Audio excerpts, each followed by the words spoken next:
Hello, welcome to my channel, Another Bibliophile Reads. My name is Greg, and I am going to do 2 tags for Tuesday because I am backlogged on my tags, and these are both very short, and I can knock them out very quick. I am recording today on my newly finished deck, or my almost finished deck.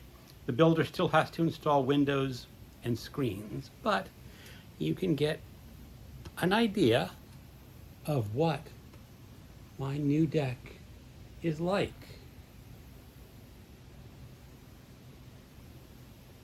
There we go. So, the first tag is the Traveling with Books tag. It was created by Gina at Gina Stanier Books, and I was tagged by Micah Cummings. This has 7 prompts. Number 1, do you read when you travel? Almost always. I always bring something to read when I am traveling because that is a great pleasure to be sitting out in a place like a beach or a cabin or somewhere. Traveling to cities, I read a little bit less because cities have a lot more activities.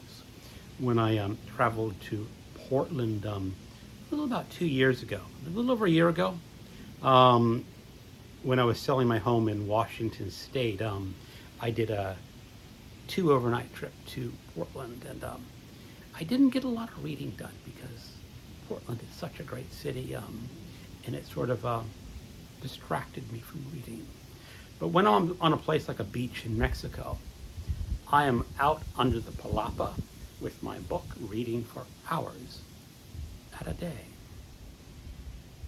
Prompt number 2, do you travel with paper books? Not anymore.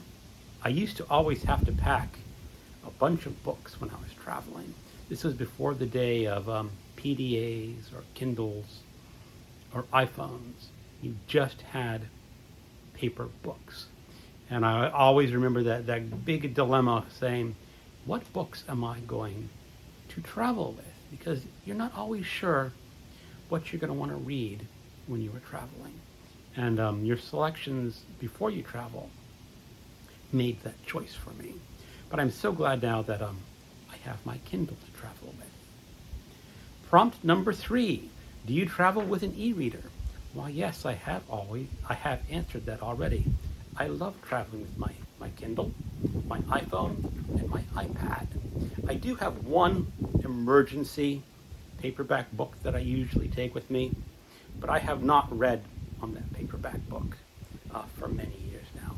But traveling with a Kindle is magnificent because I have thousands of books that are available to me on my Kindle, and I can choose any one of those. Prompt number 4, how many books do you pack when you travel? Well, as I said on my Kindle, it's unlimited because I have thousands of books on my Kindle, and I can buy more as I travel. Prompt number 5, does where you go or how long you are traveling impact the amount of books that you take? Not anymore. As I said, it used to be an issue. If it was just an overnight trip in the old days, I would take maybe 1, maybe 2. When I went on longer trips, I would pack maybe like 8 or 9. And that was a pain in the rear, packing that many paper books when I had to travel. Prompt number 6, do you buy books when traveling or visit bookshops, libraries? Yes, I love to visit local bookstores whenever I can. Earlier this year, my wife and I took a trip to Florida, and I had to use the Yelp app to track down some bookshops. And I went for the independent or the used ones. I did not track down Barnes & Noble because really, who cares what's being stocked in a Barnes & Noble? But the used bookstores can be a little bit of a find. And I did find some good strange paperbacks in that bookshop in Florida. That was, where did we go? I'm drawing a blank on the part where we went to. You see, I'm drawing a complete blank on the town that we went on the coast of Florida. Oh well, it's my wife's favorite place to visit. What it was is Lover's Key. That's the little town that had the little paperback shack, and I enjoy traveling there. Now, when I travel to places like Mexico, honestly, I don't check out the bookstores because the book's going to be in Spanish. I can read a little bit of Spanish. If I tried really hard, I could possibly read Jorge el Curioso in Spanish. But no, I don't check out bookstores in Mexico. I am waiting for that trip to England and London and the town in Wales that is filled with bookstores.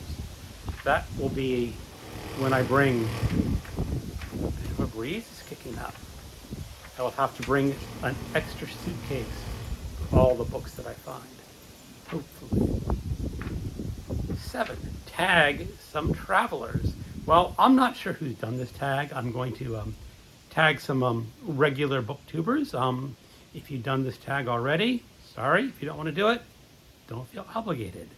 Let's go with Book Time with Ryan, Bookins and Books, Jim's Books, Reading, and Stuff, and Peter the Book Lover. Now, for the second tag, this is the anti-tag tag, and it was created by Ellen at Big Hard Books and Classics. Prompt number 1. I refuse to read. I refuse to read the second 2 books of the Hunger Games and the books 5, 6, 7 of the Harry Potter series. I read the first books in those series, and I found them rather ridiculous and jejune and not to my taste. So I will not be finishing those series. Prompt number 2, a food I hate. Impossible beef.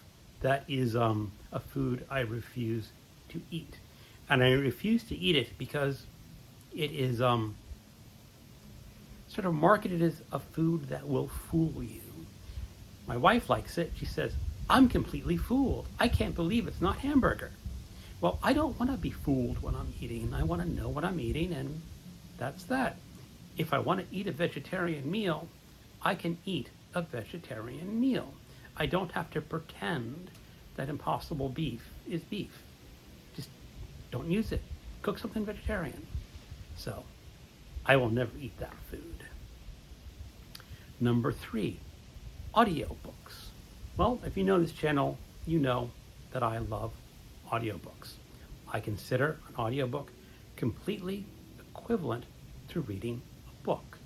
Yeah, maybe it's technically you're reading one with your eyes and the other one you're listening with your ears, but they should both be considered reading.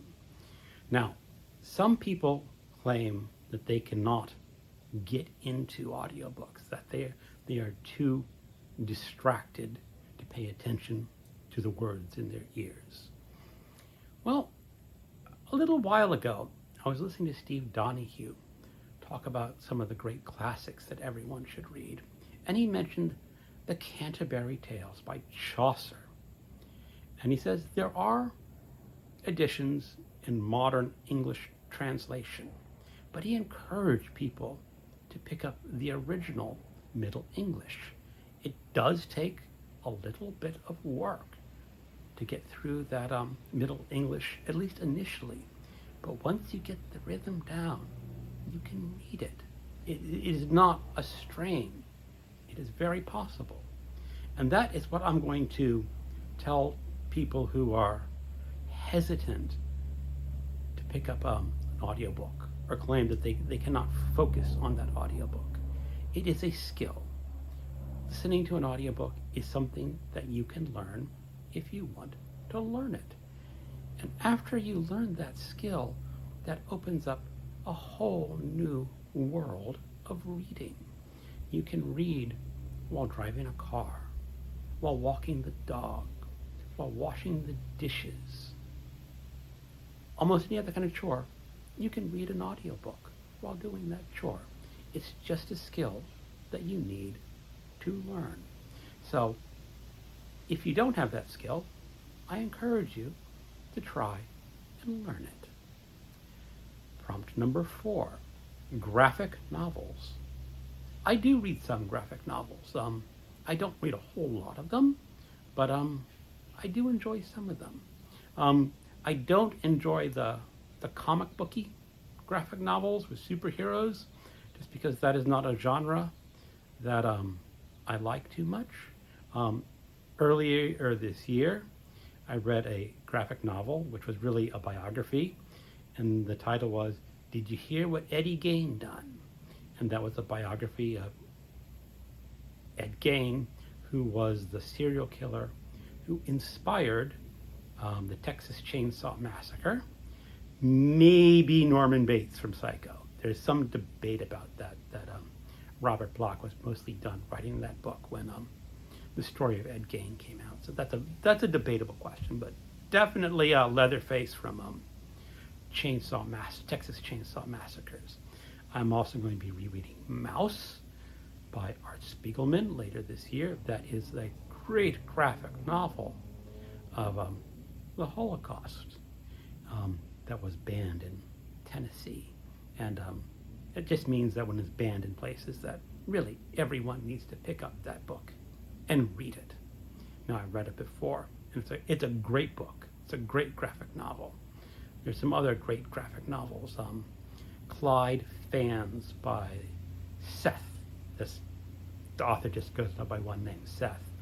And that is a story of a Canadian fan company. And it's told in like 3 stories, maybe 4. And the first story in that book was just so amazingly powerful. By the time that story takes place, the company has failed. And the old owner is a very old man living in a decrepit building that used to be his office building and now his home. And it's just such an incredibly sad and moving story. Prompt number 5. Anything you won't read. There are 2 basic areas where I don't do a lot of reading. I don't do a lot of reading in romance, especially the genre romance. Although Garbagus this year has sort of inspired me to maybe try to pick up a romance for 2023. We'll see. I also don't read young adults. And the reason I don't read young adult is I'm just too freaking old for those stories. What a teenager does or a middle grader does is more distant to me than the stories of aliens on another planet. They are just beings apart from me. So I have no real reason to read young adults. And that is the end of the anti-tag tag. I'm not going to tag anyone specific for this tag. If you like the prompts and you think you want to do it, consider yourself tagged. Thanks for watching, and keep on reading.